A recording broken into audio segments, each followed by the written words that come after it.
آپ چنا چاٹ بنا کر بیچ سکتے ہیں۔ آپ سبزیاں کاٹ کر ان کے پیکٹس بنا کر دے سکتے ہیں۔ آپ گھر بیٹھے سلائی کڑھائی کر سکتے ہیں۔ آپ فروزن فوڈز کا بزنس کر سکتے ہیں۔ آپ ہوم میڈ فوڈ کی سروس شروع کر سکتے ہیں۔ آپ گھر گھر جا کر فیشیل کی سروس دے سکتے ہیں۔ آپ ہول سیل سے سکارف، پنز، جیولری یا اسٹیشنری کا سامان اٹھا کر بیچ سکتے ہیں۔ آپ کسی اسکول میں کینٹین لگا سکتے ہیں۔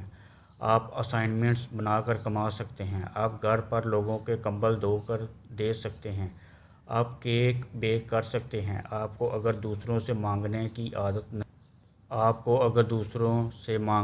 عادت نہیں ہے، اگر آپ 1000 منافع دماغ میں رکھ کر نہیں چلتے، آپ اپنے پیروں پر کھڑا ہونا چاہتے ہیں تو یقین کریں بہت کم سرمایے سے آپ اپنا کام شروع کر سکتے ہیں۔ میں نے دیکھا ہے لوگوں کو لہسن ادرک کا پیسٹ بنا کر اجرت لیتے ہوئے آج ماشاءاللہ اپنے 3 منزلہ گھر میں بیٹھی ہیں۔ میں نے دیکھا ہے کیلی گرافی روٹی پھوٹی سلائی سے کیک بیک کرنے والی کو، آج وہ اپنا گھر خود چلا رہی ہیں۔ میں نے دیکھا ہے ٹیکا اور ڈرپ لگانا سیکھنے والی کو، آج وہ ڈسپنسری میں 20,000 کما رہی ہیں۔